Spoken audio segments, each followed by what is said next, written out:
Okay, these are examples of solving quadratic equations where a should equal 1, and let's see how many of these we can do. All right, first example. We've got x squared minus 2x minus 10 equals 5. So we'll notice it's not in standard form yet, so the first thing we need to do, put it in standard form. So I'm going to make it equal 0 by subtracting 5 from both sides. Find the like term that it can combine with. Now I've got x squared minus 2x minus 15 equals 0. So this is the part where we're going to try to factor it. And in order to factor it,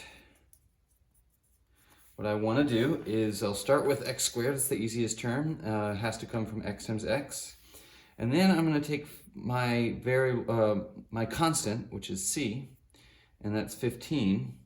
And I'm going to make my little factor tree for 15. So that's could be 1 times 15, could be 3 times 5, and that is all of my options. Now notice a couple of things here.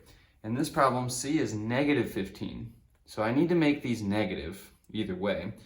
And my middle term is negative 2.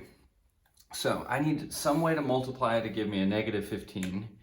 And I need some way to add to get negative 2. So I think it's kind of obvious that the 3 and 5 are the ones that are going to work. 1 and 15 is never going to make 2, no matter how hard you try. But to make it negative 2, maybe the 5 is negative and the 3 is positive, right? Because then you would add together and get negative 2.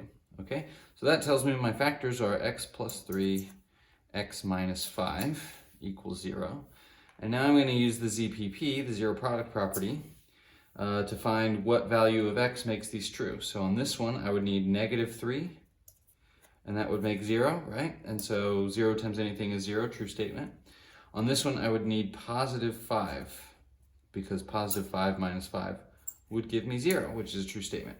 So my answer, my solution, is that x is equal to either negative 3 or positive 5.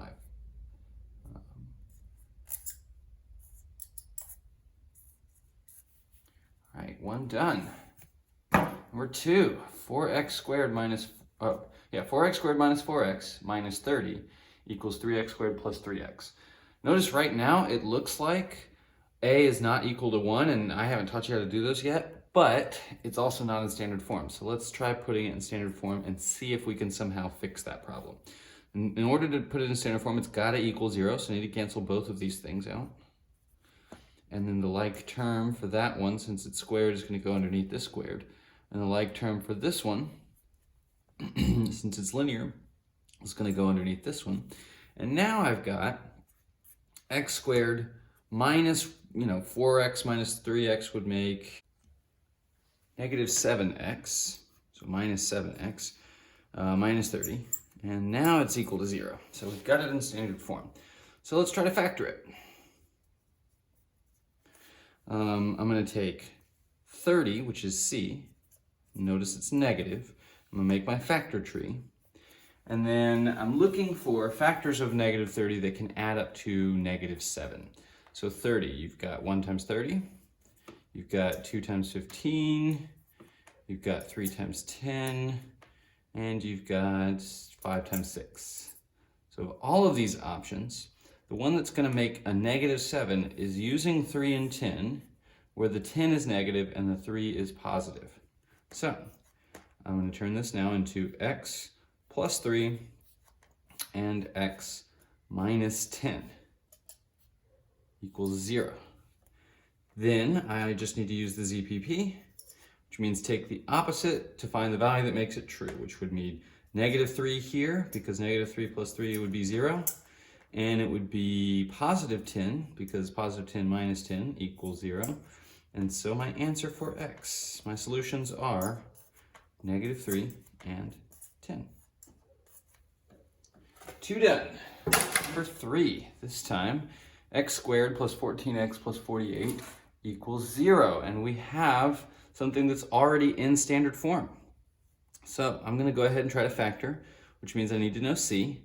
In this problem, c equals 48. Now 48 has a lot of factors. You could have 1 times 48. You could have 2 times 24. I could have It's divisible by 3. I guess it would be 3 times 16. Would be 4 times 12. 5's not going to work, and then 6. 6 times 8. So of all of these factors, I need to find the one that adds up to 14. And so if you look at all of these choices, the only one that's going to get you to 14 would be 6 and 8. So I'm going to go ahead and factor. Since this is positive and this is positive and everything over here is positive, I'm just going to use plus signs. So x plus 6 times x plus 8 equals 0. And now the last step is to just use my ZPP. This one I need negative 6 because that's 0. And on this one I need negative 8. And that would make 0. And remember to put them in order from least to greatest. So my solutions are negative 8 and negative 6. 3 done. 4. This time I've got x squared plus 45 equals 14x. Definitely not in standard form, so that's the first thing I need to do. Obviously I need to move this over to the left-hand side. So I'm going to subtract 14x. And for 14x, since I don't have any other linear terms, it's going to go just kind of squeeze it in the middle, but it doesn't combine with anybody. So I've got x squared minus 14x plus 45 equals 0. Now, when we get to, once we've seen enough of these, it's time to start thinking about like patterns that we might notice. So one thing I encourage you to look at, and I'm not going to like tell you all the answers because it would be kind of complicated and you kind of have to learn this on your own. But learn to look at these signs here. I've got minus for the 14x and I've got plus for the 45. And that's going to kind of help you clue into what you're looking for with your factors. So our C is a positive 45, but I'm going to find two numbers in here that add up to be negative. So obviously I can't use two positive values because two positives, if you add them together, is always still going to be positive. Luckily, there's a rule in math that says that you can also get a positive product by multiplying two negatives. And so that's what I'm going to need to use. It would be two negative numbers to equal 45 that can still add to be a negative 14x. So let's try finding factors of 45. Well, there's 1 and 45. There's 3 and 15. And there is 5 and 9.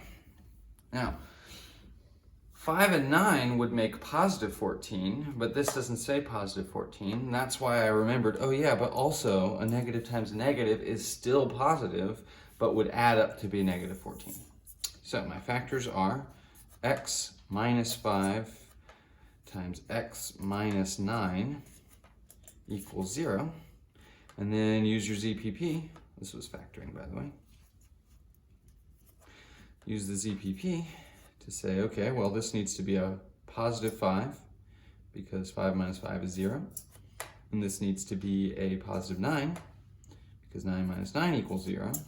So my solution set, x equals, we go from least to greatest, so 5, 9. All right, 4 down. Number 5, this time, x times the quantity x minus 3 is equal to 40. This doesn't even look like a quadratic equation. Where's the squared? Well, the squared is going to come from simplifying with my parentheses here using the distributive property. And that gives me x squared minus 3x equals 40. Now to get it in standard form, I still have to make it equal 0, so I'm going to subtract 40 from both sides. So I have x squared minus 3x minus 40 equals 0. Now it's in standard form, so we're going to factor. This time my C is negative 40. Again, like I mentioned on the last example, start to pay attention to these signs. In this case, I have a negative and a negative. Well, if I'm multiplying to make a negative, they have to be opposites. I need a negative value and a positive value. So I need a negative number and a positive number that multiply to get 40 and add to get negative 3. So there's 1 and 40. There's 2 and 20. 3 doesn't work. There's 4 and 10. And there's 5 and 8. Okay, 5 and 8 is promising, but if I add 5 and 8, I get 13. But remember, I need it to be a negative 40. So I could either have positive 5 and negative 8, or I could have negative 5 and positive 8. Which one is going to give me a negative 3? That's this one. If I add these together, since the 8 is bigger, it's going to be negative. So when I go to factor, I've got x plus 5, x minus 8 equals 0. And so I'm even going to not bother to show, but here I'm using the ZPP. I need negative 5 here, and I need positive 8 here. All right, last example. X squared plus 8x minus 7 equals 0. Now this one might look weird to you at first because you're multiplying to get 7 and you're adding to get 8. I thought multiplication is like usually bigger than addition. Well, normally, but in this case, we're still going to find out that it works. Also notice your signs. I've got a negative and a positive. So what I'm going to try to do is, since it's already in standard form, I'm going to take factors of 7, c equals 7. Since it's positive, I know it's got to be double negatives so that my sum is going to also be negative. So we've got negative 1 and negative 7. And that's it, because 7 is a prime number. So that's the only way that one's going to work. But luckily, negative 1 and negative 7 do add up to make negative 8. So x minus 1 times x minus 7 equals 0. And so that was factoring. Now we just use the ZPP. And obviously it's just the opposite of each of these binomial terms. So I need a positive 1 and I need a positive 7. Okay, that's 6 examples of solving quadratic equations. I hope that helps.